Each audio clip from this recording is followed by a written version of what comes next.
আমি আয়ানশ আজ আপনাদের কাছে নিয়ে এলাম এক বাছাই করা কাহিনী স্বেচ্ছা মৃত্যু। সারাংশটি হল, জন্মের পর থেকেই যেন জীবনের সমস্ত দরজা আমার জন্য ধীরে ধীরে বন্ধ হয়ে গেছে। চারপাশে মানুষ আছে, কিন্তু আমার জন্য কেউ নেই। তাই বাঁচার ইচ্ছে কখনো কখনো হারিয়ে যায়। তবুও মৃত্যুর ভয়ে আমাকে টেনে ধরে রাখে জীবনের শেষ প্রান্তে। এই ভয়, এই একাকিত্ব আমাকে এমন এক পথে ঠেলে দিল যেখানে সিদ্ধান্তের থেকেও প্রশ্নগুলো বড় হয়ে দাঁড়ায়। সত্যিই কি কেউ আমাকে বিকতে চায় না? সত্যিই কি আমার জীবন এতটাই মূল্যহীন? চলুন কাহিনীটি শুরু করা যাক। কুসুমপুরে এসেই গাড়িটা আটকে গেল, যেন আমলাদের লাল ফিতের মতো। প্রায় আধা ঘন্টা হয়ে গেল, কিছুতেই আর নড়ছে না। একদম শেষ রাতের এই গাড়ির পাইলট কার সংলগ্ন এই বগিটায় প্রায় ৫০ জন মতো জিআরপি স্টাফ রয়েছে। বেশিরভাগ ৫০-এর কোঠাই। কিছু নতুন ইয়ং ছেলে ১৮-২৫-এর, যারা জুনিয়র, আর কিছু ৬০-এর কাছাকাছি বা বয়স লুকিয়ে তারও বেশি হবে। এরা সিনিয়র। সিনিয়র জুনিয়র সংখ্যালঘু। পরপর স্টেশনগুলিতে নেমে যাবে, মানে যাওয়ার কথা, যার যেখানে মর্নিং ডিউটি আছে সেই মতো। কিন্তু সিগন্যালের কাজের জন্য গাড়ি বন্ধ থাকবে পুরো দুদিন, তাই সকালে ডিউটি নেই। কাল পরশু পুরো দুদিন ছুটি, তাই বন্ধুবান্ধব মিলে সকলেই বেপরোয়া। ঘড়িতে এখন প্রায় রাত ২টা বাজে। একজন বাদ দিয়ে প্রায় সকলেই আকণ্ঠ মদ্যপান করে আছে ছুটির জন্য। কেউ কেউ মোবাইলে পর্ণ ছবি দেখছে আর আফসোস করছে যে, ইস, এমন একটা সলিড দানামাল যদি এখন এই গাড়িতে পেতাম, তাহলে চেটে ফুটে তার মজা নিতাম। কথাটা বললেন বাবুলাল। তাই শুনে আরাবুল বলল, ভাই বাবুলাল, তুই তো শুধু চেটে চেটে মজা নিবি, কিন্তু এইখানে পুরো ৫০ জন আছে। মালটাকে পুরো আছড়ে কামড়ে ছিঁড়ে ফুঁড়ে খাবে।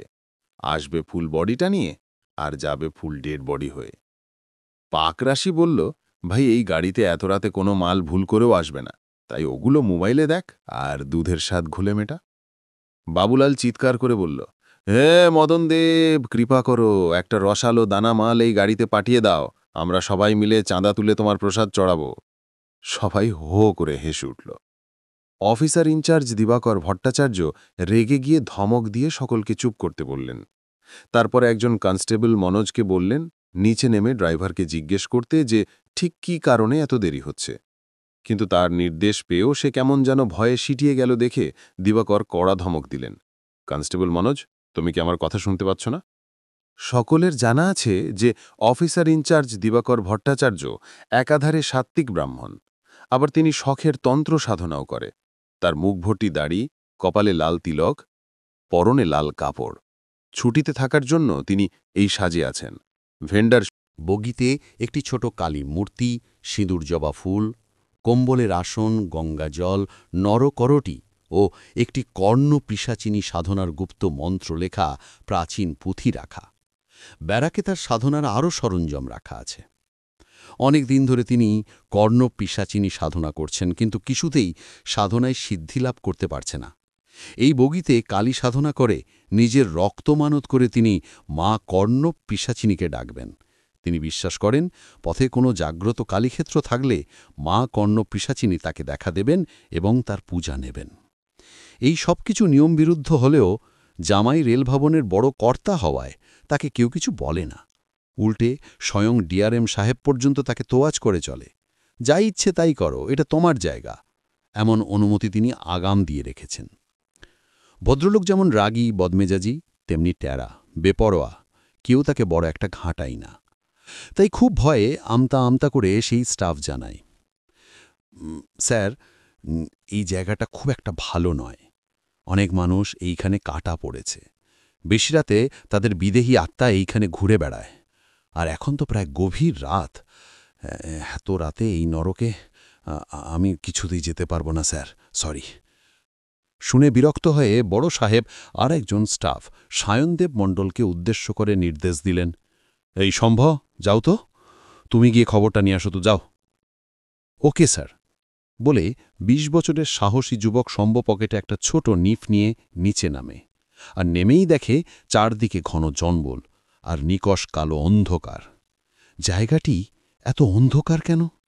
ভাবতে ভাবতেই ওর মনে পড়ে যায় আজ অমাবস্যা।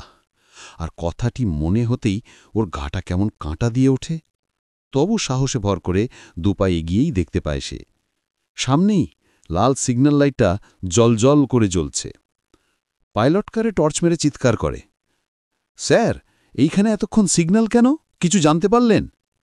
ভিতর থেকে গম্ভীর কণ্ঠে আওয়াজ এলো, না ভাই, আমার ওয়্যারলেস খারাপ হয়ে গেছে। তুমি যখন নিচে নেমেছ তখন সিগন্যাল পয়েন্টে গিয়ে প্লিজ একটু জেনে আসো না। আরে আমি তখন থেকে হর্ন মারছি, কিন্তু আশ্চর্য মরে গেল কিনা জানি না, কেউ কোনো রেসপন্স করছে না ভাই। ঠিক আছে স্যার, আমি দেখছি। হাতের টর্চটা ভালো করে ধরে সামনে এগোতে থাকে সন্তু। হঠাৎ জঙ্গলের ভিতর থেকে একটা খসখস শব্দ শুনে প্রমাদ গণে সন্তু। টর্চটা ভালো করে বাগিয়ে নিয়ে সোজা লাইট মারে জঙ্গলের ভিতরে। কে যেন একটা দাঁড়িয়ে রয়েছে ওইখানে। ঘড়ির দিকে তাকিয়ে দেখে এখন রাত প্রায় 2টো বাজে, মানে মধ্যরাতও নয়, এখন প্রায় গভীর রাত। তার উপরে এমন ভরা অমাবস্যা, আর এই লাইনের 2 ধারে এমন ভয়ঙ্কর জঙ্গল। এত রাতে এই লাইনের ধারে জঙ্গলের ভিতরে ও কে দাঁড়িয়ে আছে? তবে কি মনোজের কথাই ঠিক? আজ অমাবস্যা, এত রাতে এইখানে তেনারা নাকি? ভাবতেই সন্তু উরফে সায়নদ্বীপের গাটা কেমন যেন কাঁটা দিয়ে উঠে। তার ইচ্ছা করে এক দৌড়ে বগিতে চলে যেতে, কিন্তু বড় সাহেবের কড়া ধমকের ভয়ে আরও খানিক সাহসে ভর করে সেইখানেই দাঁড়িয়ে থাকে সে। আর ভাবতে থাকে সে কি করবে। সে কি চিৎকার করবে? কিন্তু চিৎকার করার সাথে সাথে তো ওই প্রেতাত্মা তার দিকে নজর দেবে, আর একবার তার নজর ঘুরে তার উপর পড়লে আর রক্ষা নেই। পৃথিবীর কেউ এমন নেই যে এই মুহূর্তে দাঁড়িয়ে তাকে ওই অশুভ শক্তির হাত থেকে বাঁচাবে। তাহলে সে কি করবে? তাহলে কি দৌড়ে গিয়ে লোকো পাইলটকে ডেকে আনবে? কিন্তু তিনি যদি সব শুনে আর নামতে না চাই, উল্টে বারবার হর্ন মারতে থাকে। সিগন্যালম্যান তো কি করছে কেউ জানে না, শালা মরে গেল কিনা তাও তো কেউ জানে না। চকিতেই ভেবে নিল সে, আচ্ছা ওই সিগন্যালম্যান মরে গিয়ে ওইখানে দাঁড়িয়ে নেই তো? কথাটা মনে হতেই ঘাঁটা ছমছম করে উঠল সন্তুর। মনে মনে প্রমাদ গুনল সে। ড্রাইভারের ওই হর্ন শুনে দৃষ্টি ঘুরিয়ে বিরক্ত হয়ে ওই অপশক্তি যদি এক পা করে তার দিকে এগিয়ে আসে, তাহলেই তো চিত্তির। এখন তাহলে কি করণীয় সেটাই তো বুঝতে পারছি না আমি। দুধারে গা ঘেঁষে দাঁড়িয়ে আছে রহস্যময় ঘন জঙ্গল, আর একটা সরু মিটার গেজ সিঙ্গেল রেল লাইনের মাঝখানে দাঁড়িয়ে সায়নদীপ ভাবতে থাকে সে ঠিক কী করবে এখন, এগোবে নাকি পিছোবে। মাথাটাকে চার্জ দিয়ে নিজের বুদ্ধির গোড়ায় একটু ধমা দেবার জন্য পকেট থেকে নিফকা বের করে পুরোর মাল অনেকটা কদ কদ করে গলায় ঢেলে নেয় সে। তারপর একটা তৃপ্তির ঢেকুর তোলে সে। আহা, কি আরাম! বাবা মার বড় আদরের মেয়ে মালা। দুটি সন্তানের মৃত্যুর পর তাকে পেয়ে খুব আনন্দে ছিল তারা। সেও ছোটবেলা থেকে যা চেয়েছে তাই পেয়েছে। কিন্তু যখন তার হিস্ট্রি বই থেকে মা গোলামের লাভ লেটারটা পেয়ে বাবাকে দেখালো, তখন রাগের মাথায় তাকে প্রচণ্ড মারল বাবা। তারপর তাকে তালাবন্দি করে তারা বাইরে চলে গেল। নিচে শুয়ে আছে অনেক দিনের পুরানো চাকর রঘু। বুদ্ধি করে তাকেই ফোন করল মালা। রঘুদা, মা বাবা আমায় তালা দিয়ে চলে গেছে, প্লিজ রঘুদা ঘরটা খুলে দিয়ে যাও। চাকর রঘু ভয় পায়, বলে ওনারা জানতে পারলে আমার চাকরি চলে যাবে দিদিমণি। শেষে বিড়ির জায়গায় 2 প্যাকেট সিগারেট অফার করতেই রঘু খুব সন্তর্পণে এসে মালার ঘরের দরজা খুলে দেয়।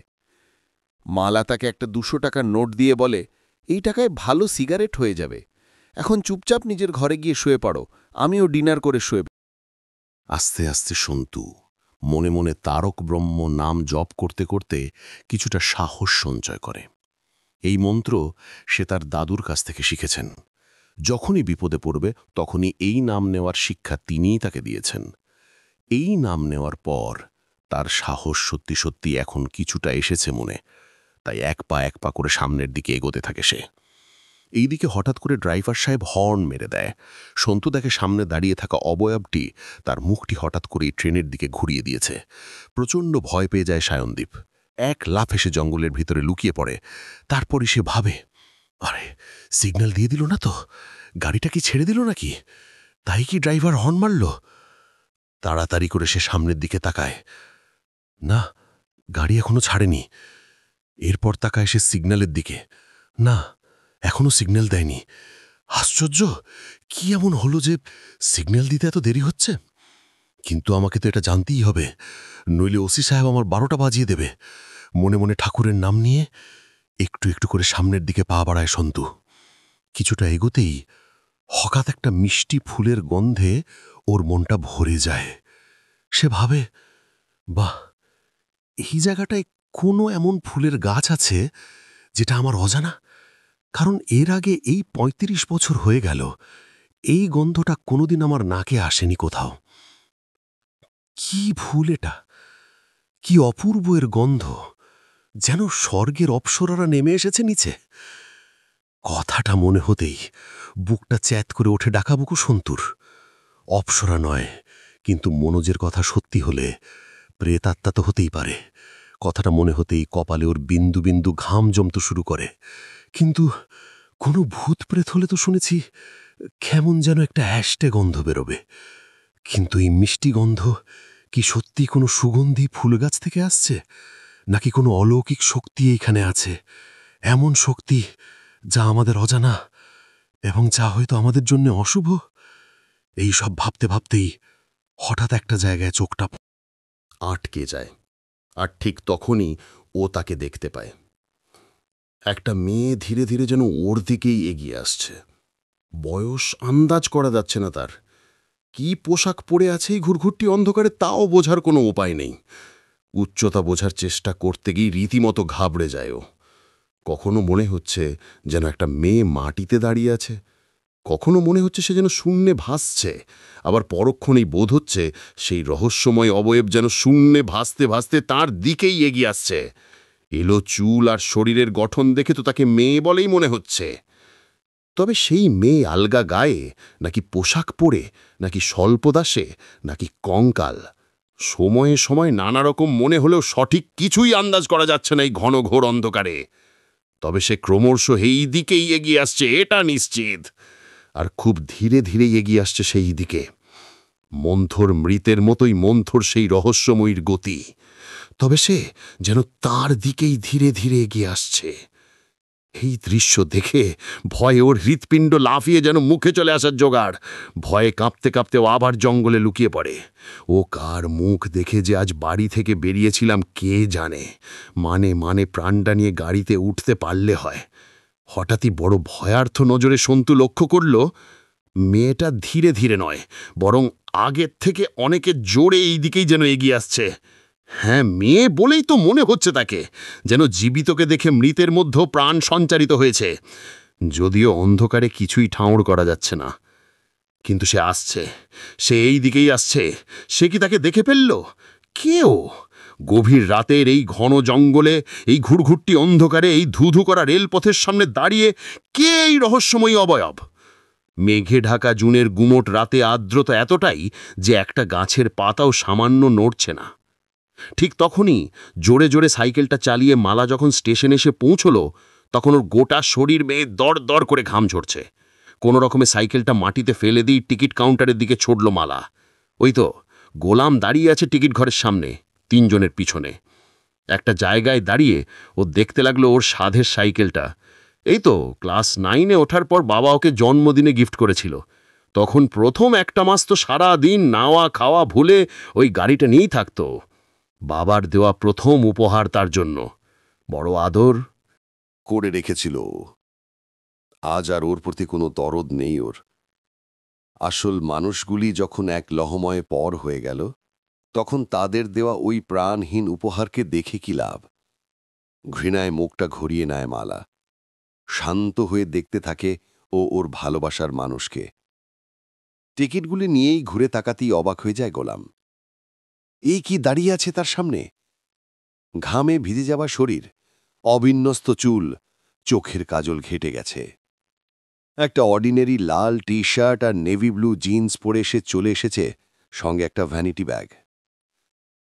এ কি অবস্থা তোমার? ওরা কি তোমাকে মেরেছে নাকি সোনা? কোনো উত্তর না দিয়ে গোলামের বুকে ঝাঁপিয়ে পড়ে মালা। তারপর হাও হাও করে কাঁদতে থাকে সে। স্টেশনে সবাই ওকে তাকিয়ে দেখতে থাকে। গোলাম ওর চোখ দুটো মুছিয়ে দিয়ে বলে, চিন্তা করো না প্লিজ, দেখো আমি তো আছি। এখন থেকে আমি তোমার খেয়াল রাখব। এখন প্লিজ মঞ্চে চলো, এখানে সবাই আমাদের তাকিয়ে দেখছে। প্লিজ মঞ্চে চলো, ট্রেন আসার সময় হয়ে গেল, প্লিজ আসো তাড়াতাড়ি। ওরা দুজনে মঞ্চে গিয়ে গাড়ির জন্য অপেক্ষা করতে লাগল। তুমি আমায় বিয়ে করবে গোলাম? হ্যাঁ মালা, করব। আজকেই করবে তো? আজকে? হ্যাঁ হ্যাঁ, আজকেই। যদি তুমি আজকেই আমাকে বিয়ে না করো, তাহলে আমি এই রাতেই চলন্ত এক্সপ্রেস ট্রেনের সামনে ঝাঁপ মেরে নিজেকে শেষ করে দেব। কাল সকালে সবাই আমার মৃত্যু সংবাদ পাবে। আর তুমি দেখো, কেউ যদি আমাকে না পড়ায়, তাহলে তুমি আমার দেহটা তোমার বাড়ির উঠোনে পুঁতে দিও, আর তার উপরে একটা গাছ পুঁতে রোজ জল ঢেলে ধূপ জ্বালিয়ে দিও। আর মনে করো আমি তোমার সঙ্গেই আছি। প্লিজ প্লিজ মালা, এমন করে বলো না সোনা। তুমি মরে গেলে আমিও নিজেকে শেষ করে দেব সোনা। বলেই গোলাম ওকে জড়িয়ে ধরে। তাহলে তুমি আমায় বিয়ে করছো তো সোনা? বিয়ে তো করবই, কিন্তু অনেকগুলো প্রবলেম আছে সোনা। কিসের প্রবলেম? 1, তোমার বয়স। 2, তোমার ধর্ম। 3, আমার পরিবেশ। আমার বয়স মানে? তোমার বয়স এখন কত মালা? 14 বছর গোলাম। সামনের পুজোয় 15 পড়ব। তার মানে 4 মাস পরেও তুমি সরকারি খাতায় শিশু। আর আমার সামনের মাসে হবে 19 বছর। তার মানে তুমি এখনো নাবালিকা মালা। হ্যাঁ তো, তাতে কি হলো? নাবালিকাকে বিয়ে করা বেআইনি। ভাবছি তোমাকে বিয়ে করলে আমার কি হবে। কেন? তুমি তো আমার সঙ্গে থাকবে। আজ্ঞে না ম্যাডাম, পুলিশ আমাকে ধরে নিয়ে যাবে। ওরা আমাকে কোর্টে তুলবে।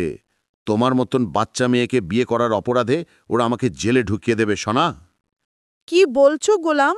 আমি স্বেচ্ছায় তোমায় বিয়ে করছি তাও? হ্যাঁ, ওই শালাদের বিশ্বাস নেই। তাহলে আমাদের বিয়ে হবে না? নিশ্চয়ই হবে, তবে এই শহরে নয়। এখানে হলে কেউ না কেউ ঠিক পুলিশে খবর দিয়ে দেবে। তাহলে কোথায়? আমাদের গ্রামে। তোমাদের গ্রাম? সেটা কোথায়? লালগোলায় কুসুমপুর বলে একটা জায়গায়। সেখানে একটা পাড়া গ্রাম, মিস্ত্রি পাড়া। সেখানে বেশিরভাগই আমাদের মতন রাজমিস্ত্রি আর জোগাড়ে। সেই গ্রামেই আমাদের বাড়ি। তাহলে কি আমরা এখন সেইখানেই যাব? হ্যাঁ সোনা। কিন্তু ওখানেও যদি কেউ পুলিশকে খবর দিয়ে দেয়, তাহলে? ওইখানে কেউ খবর দেবে না। ওইখানে সবাই আমরা জাত ভাই। তাছাড়া পুলিশের সাথে আমাদের গ্রামের ইমাম আর নেতাদের ভালো সম্পর্ক আছে। তার থেকেও বড় কথা, রাস্তা খুব খারাপ আর দুর্গম, মাঠের মাঝখান দিয়ে। মিঠু রাস্তা, খানা গর্ত ভর্তি। পুলিশ ঢুকবার চেষ্টা করলে গ্রামবাসীরা পুকুর থেকে বালতি বালতি জল ঢেলে পুরো রাস্তা জলকাদায় ভর্তি করে চলার অযোগ্য করে দেয়। ওখানে কারো কোনো ভয় নেই, তবে একটা অসুবিধে আছে। অসুবিধে? কি অসুবিধে? অসুবিধে বলতে আমাদের গ্রামে এখনো কোনো পাওয়ার সার্ভিস নেই। মানে রাতের বেলা তোমরা অন্ধকারে থাকো নাকি? হ্যাঁ গো, গ্রামে পোল পোতা হয়েছে, কিন্তু পুলিশ ঢুকতে পারে না বলে অনেক লোক চুরি ডাকাতি করে ওখানে আশ্রয় নেয়, আর পুলিশ তাদেরকে ধরতে পারে না। আর ঠিক এই কারণেই সরকার আমাদের গ্রামে কোনো ধরনের পরিষেবা দেয় না। ওখানে টাইম কলও নেই। ভেবে দেখো, আমার সাথে আমাদের গ্রামে যাবে না কি করবে? একটু ভেবে মালা বলে, যাব। তুমি এত বড় লোকের মেয়ে, তুমি এমন এক অজপাড়া গ্রামে আমাদের সাথে থাকতে পারবে? খানিক বাঁকা হাসি হেসে, বড় লোকের মেয়ে? আমি এখন কারু মেয়ে নয়, শুধু তুমিই আমার শেষ ভরসা। তুমি ছাড়া এখন থেকে আমি আর কারু নয়। যদি তুমি আশ্রয় দাও থাকতে পারব, পরিচয় দিলে সম্মান পাব, দুবেলা দুমুঠো খেতে দিলে বাঁচতে পারবে। আর যদি কিছুই না দাও, তাহলে মা গঙ্গা আছে, নিজেই নিজেকে বিসর্জন দিয়ে দেব মা গঙ্গার বুকে। পারব, খুব পারব। যদি তুমি পাশে থাকো, তবে এর চেয়েও কঠিন পরিবেশে আমি লড়াই করতে রাজি আছি। তুমি পাশে থাকবে তো গো? অফকোর্স থাকবো আমি তোমার সঙ্গে, কিন্তু ওখানকার পরিবেশটাও কিন্তু সম্পূর্ণ আলাদা। তোমাদের ঠাকুরঘর মন্দির কিছুই কিন্তু নেই ওইখানে। পুরোপুরি ইসলামিক কালচার আমাদের। তোমার ভালো লাগবে তো? বলো, ভালো করে ভেবে বলো মালা। বললাম তো, আজ থেকে আমি একা। আমার এই একা জীবনে তুমিই একমাত্র আমার ভরসা। যদি তুমি পাশে থাকো, তবে আমি সব পারব, সব। কিন্তু আরও বড় একটা শর্ত আছে তোমার জন্য। শর্ত? হ্যাঁ, শর্ত, যেটা না মানলে হয়তো আমিও তোমার সঙ্গে থাকতে পারব না। কিন্তু কিসের শর্ত, যা তোমার কাছে আমার থেকেও দামি? ধর্ম। আমাদের ধর্ম যা তোমাকে ধারণ করতে হবে, মানে হিন্দু থেকে মুসলমান হতে হবে। হ্যাঁ, তোমাকে ইসলাম কবুল করতে হবে। কিন্তু একজন হিন্দু মেয়ে হয়ে আমি কি পারবো তোমাদের মতন হতে? কেন পারবে না? ঠিক পারবে। তুমি তো বললে আমি পাশে থাকলে তুমি সব পারবে। তাহলে মুসলমান হতে সমস্যা কোথায়? বেশ, আমি রাজি। সত্যি বলছো মালা? তুমি সত্যি সত্যি মুসলমান হবে? হ্যাঁ, হব। তোমার জন্যে আমি সব কিছু হতে রাজি আছি গোলাম। কিন্তু তোমার বাবা যদি পুলিশে খবর দিয়ে দেয়? পুলিশ কিন্তু এই রাতেই তোমার খোঁজে বেরিয়ে পড়বে। আহা গোলাম, কিন্তু এই রাতের অন্ধকারে ওরা আমাকে খুঁজে পাবে কি করে শুনি? কেন? ওদের কাছে হাই ভোল্টেজ টর্চ আছে, ওরা ওটা তোমার মুখে মারবে। কিন্তু এটা তো রেলের জায়গা গোলাম, এইখানে পুলিশকে ওরা ঢুকতে দেবে না, তুমি দেখো। কিন্তু এইখানে তো জিআরপি পুলিশ আছে, থানা থেকে ছবি নিয়ে ওরা তোমার মুখে হাই ভোল্টেজ টর্চ মারবে মালা। কি বলছো সোনা? ভয়ে ভয়ে প্রশ্ন করে মালা। হ্যাঁ সোনা, ওই ওই ওই দেখো পুলিশ তোমার মুখে টর্চ মারছে। হঠাৎ চিৎকার করে ওঠে গোলাম। প্রচণ্ড ভয়ে মালা দেখে সত্যি সত্যি তার মুখে দূর থেকে একটা জোরালো লাইট এসে পড়েছে। ভয়ে তার শরীর বেয়ে দরদর করে ঘাম ঝরতে থাকে। প্রচণ্ড জোরে হাঁপাতে হাঁপাতে চোখ বন্ধ করে মালাও চিৎকার করে বলতে থাকে, গোলাম আমাকে বাঁচাও, আমি ধরা পড়তে চাই না, প্লিজ আমাকে বাঁচিয়ে নাও, প্লিজ।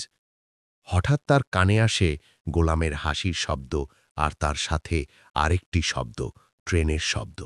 মালা দেখে লাল গোলা ঢুকেছে এইমাত্র, আর তার আলোটাই ওর মুখে পড়ার পর গোলাম ওকে মিথ্যে ভয় দেখিয়েছে। প্রচণ্ড রেগে ওর দিকে অগ্নিবর্ষণ করে মালা। গোলাম ওর হাতটা ধরে চোখের ইশারায় শান্ত হতে বলে ওকে নিয়ে ট্রেনে উঠে যায়। ওদের নিয়ে প্রায় মধ্যরাতের গাড়িটা ছেড়ে যায় লালগোলার উদ্দেশ্যে। কিছুক্ষণের মধ্যেই মঞ্চ ফাঁকা হয়ে যায়। রাত গভীর হয়ে কালের গর্ভে নিজেকে সমর্পণ করে। কে জানে কাল সকালে কি আছে কপালে। ভোরের প্রথম আলো আজ আর অন্যদিনের মতন মালার মনে কোনো আনন্দ অনুভূতি আনে না, বরং অনেক বেশি ভয় আর চিন্তা নিয়ে সে জানলার দিকে তাকিয়ে থাকে। সবেমাত্র বহরমপুর ছাড়ল গাড়িটা।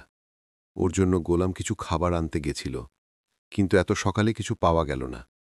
স্টেশন থেকেই একটা চায়ের দোকানে কিছু বিস্কুট পাওয়া গেল। ও জানে মালা চা খায় না, সকালে বিস্কুট দিয়ে হরলিক্স খায়, কিন্তু এখানে এইসব ব্যবস্থা করা যাবে না, তাই কিছু বিস্কুট নিয়েই ও গাড়িতে উঠে গেল। তারপর মালার পাশে বসে ওকে বিস্কুটগুলি খেতে বলল। মালা সেগুলি নিল, কিন্তু খেল না। গোলাম বলল, আমি ওগুলি নিয়ে এলাম আর তুমি খেলে না। মালা উত্তর দিল, খিদে শরীরে পায় গোলাম, কিন্তু মনে যদি শান্তি না থাকে তবে শরীরে কোনো খিদে থাকে না। কিন্তু তুমি তো সেই রাতে খেয়ে এসেছ সোনাই। না গোলাম, আমি কাল রাতেও কিছু খাইনি, আর হয়তো দুদিন কিছু খেতেও পারব না আমি। কি বলছো মালা, রাতে কিছুই খাওনি? না। কিন্তু কেন সোনাই? ওরা ভালোবেসে একে অপরকে সোনাই বলে ডাকে। কার খাবার খাবো? যারা আমার কেউ নয় তাদের, যারা আমায় ঘৃণা করে তাদের। পারব না আমি ওদের খাবার খেতে গোলাম। ঠিক আছে সোনাই, আমাদের বাড়ি গিয়ে খেয়ে নেবে, কিন্তু রাতে ঘুমকা ভালো হয়েছে তো? না সোনাই, আমি কাল রাতে ঘুমাইনি। কেন? ঘুম আসেনি তাই। সারা রাত পাহাড় দেখতে দেখতে কেটে গেছে গো। কি বলছো পাগলির মতো না বলতা বল? এইখানে পাহাড় কোথায় পেলে? কেন, কাল রাতে তো স্পষ্ট দেখলাম পাহাড়। ধুর, টেনশনে তোমার মাথাটা গেছে দেখছি। এখানে কোনো পাহাড় নেই। সোনাই দেখো, কিছু পেটে নেই বলেই এমনটা হচ্ছে তোমার। আমি বলছি প্লিজ কিছু খেয়ে নাও, এক্ষুনি গাড়িতে কিছু খাবার উঠবে, তুমি প্লিজ কিছু খেয়ে নাও সোনা। ওকে সোনাই, তুমি কিছু দিলে আমি নিশ্চয়ই খাব, তবে সত্যি আমার খাবার ইচ্ছে নেই। প্লিজ আমাকে জোর করো না গোলাম। ওকে, একটু মিষ্টি জল খাও প্লিজ, আমি রিকোয়েস্ট করছি সোনাই। ওকে। মালা চুপ করে যায়। চুপ করে যায় গোলাম।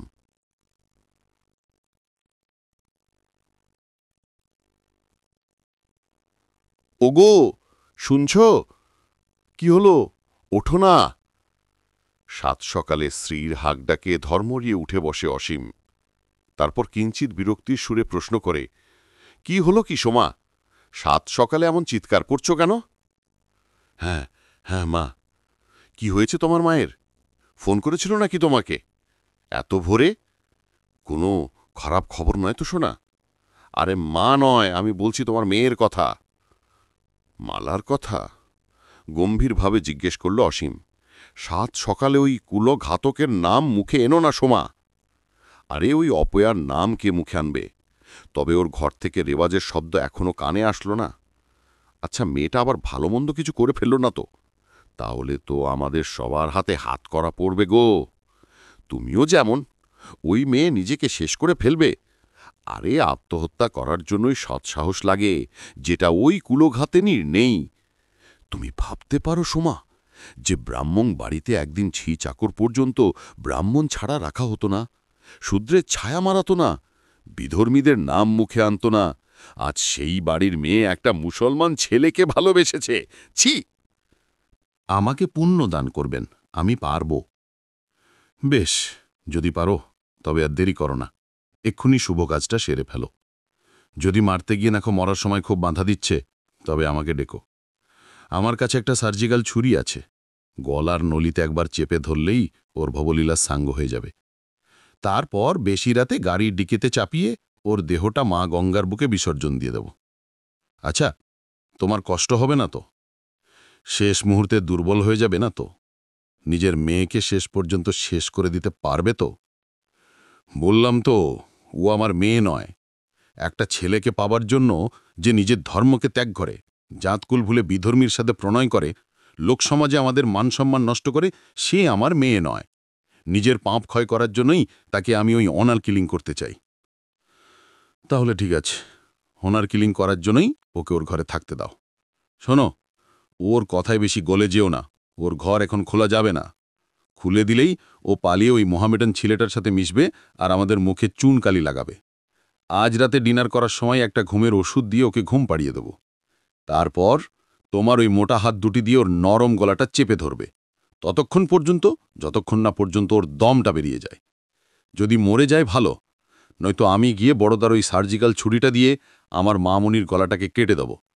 না থাকবে বাঁশ, না বাজবে বাঁশি। বলতে বলতে অসীমের মুখটা ক্রমশ কঠিন হয়ে ওঠে, চোখটা কেমন শান্ত স্থির হয়ে যায়।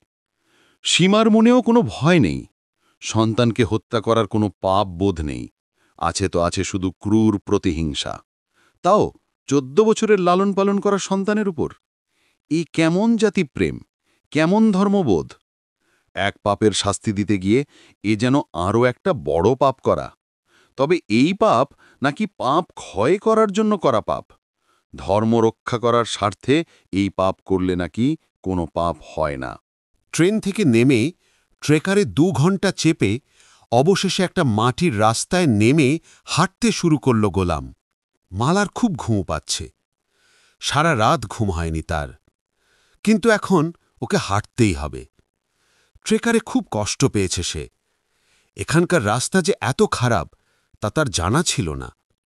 সমস্ত রাস্তা বড় বড় গর্তেই ভরা, তার উপরে প্রচুর ধুলো। আবার কোথাও তো পাহাড়ের মতন খানিক ওঠে আবার নেমে পুনরায় ওঠে যাচ্ছে, আর এই আপ ডাউন হয়েই চলেছে। ফলে বারবার শরীরে আঘাত লেগেছে, কখনো পেটে তো কখনো পিঠে। এখন এই চড়া রোদে ধুলো ভরা রাস্তায় হাঁটতে হাঁটতে তার ছোটবেলার কথা মনে পড়ল পিন্টু। ভালোই তো ছিল সে, নিজের একটা ঘর, তাতে কম্পিউটার থেকে এসি সব ছিল। সারা ঘরে ছোটদের মনের মতন ওয়ালপেপার লাগানো ছিল। সকাল হলেই চলে আসতো মিতুল মাসি, সেই তাকে স্কুলের জন্য রেডি করত। তারপরে আসতো ভালো ভালো ব্রেকফাস্ট আর গরম গরম হরলিক্স। বাবার গাড়িতে স্কুল, তারপর ফিরে এসে আবার খাবার, তারপরেই কম্পিউটারে গেম খেলো। বাবা নিজের অফিসে বসে বাবা, মা নিজের গার্লস স্কুল সামলাচ্ছে, আর জেঠু নার্সিং হোমে। এখন তাকে পায় কে? সারা দিন যত খুশি মজা, আর এইখানে শুধুই সাজা। কোনোদিন কারো কোনো ক্ষতি করেনি সে, তবে কেন আজ তার এই পরিণতি?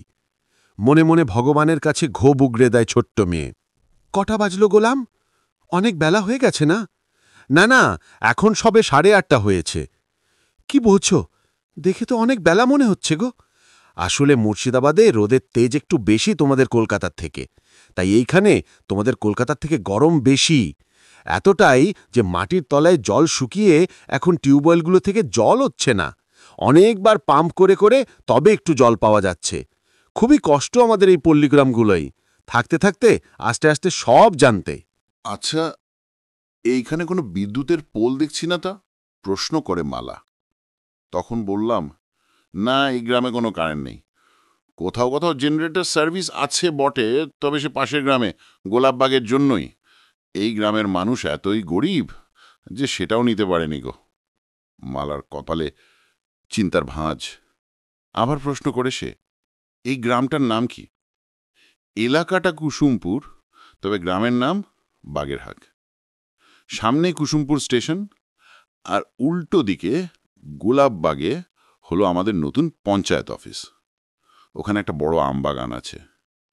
তোমাকে একদিন নিয়ে যাব মালা, তবে ওখানে সাপ, ভূত, চোর, বাঁদর সব কিছুর ভয় আছে কিন্তু।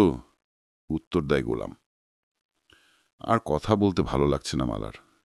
একই প্রচণ্ড গরম, এত রোদের তাত, তার উপরে এত খারাপ রাস্তা, উপরই পাওনা হলো এইসব নেগেটিভ কথাবার্তা।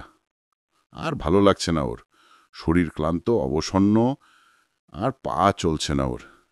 এতটা হাঁটার অভ্যেস নেই ওর। বড্ড ঘুম পাচ্ছে। তবু টলমল পায়ে গোলামের হাত ধরে এগিয়ে চলে সে। যেতে যেতেই ভাবতে থাকে সে, সামনের পথটা বড়ই দুর্গম, সামনের দিনগুলি বড়ই কঠিন। সম্পূর্ণ একটা নতুন ধর্ম আর নতুন লোকজন।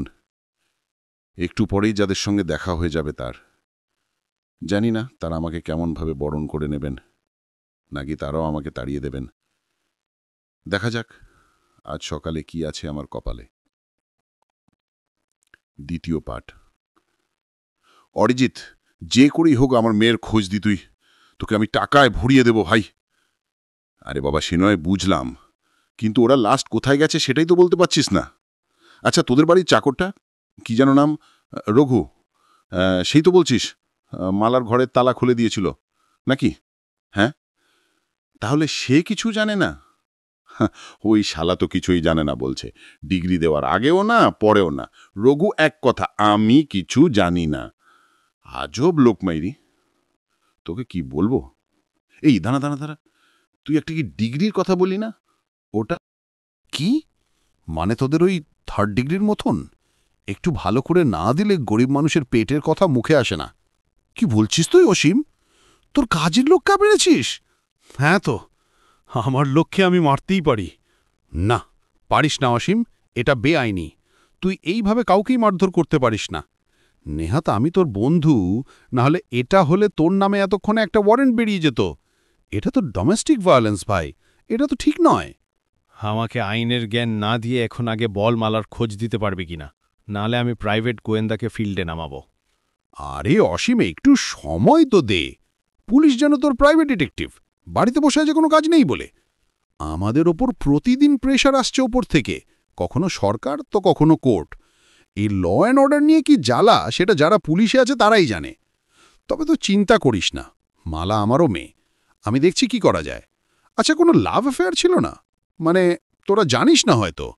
বললাম তো অরিজিৎ, মামার মেয়ের সাথে কারু সম্পর্ক নেই। তুই প্লিজ পল্প বলা বন্ধ করে নিজের কাজে মন দে, আর না পারলে সেটাও বলে শেষ। রাখছি। আর হ্যাঁ, আমার বাড়িতে কোনো ইনভেস্টিগেশন করার দরকার নেই। যা জানার দরকার আমাকে ফোন করবি, আমি বলে দেব। কেন, তোর বাড়িতে যাব না কেন? না মানে, আমার স্ত্রী চায় না বাড়িতে পুলিশ আসুক। আজব চাহিদা ভাই। একদিকে পুলিশকে প্রেশার দিবি যেভাবেই হোক মেয়েকে উদ্ধার করতে হবে, আবার অন্যদিকে তোর বউ আমাদের বাড়িতে ঢুকতে দেবে না। এ তো জলে নামবো কিন্তু জলছবনো ব্যাপার হয়ে গেল। সরি ভাই, তোর বউ চান বা না চান, পুলিশ তোর বাড়িতে যাবেই। আমি তোকে অনুরোধ করছি ভাই, তুই আমার বাড়িতে আসিস না প্লিজ। অরিজিৎ, কখনো তো আমার কথাটা শোন ভাই। এইবারে তো আমার তোমার ওপরই সন্দেহ আছে বন্ধু।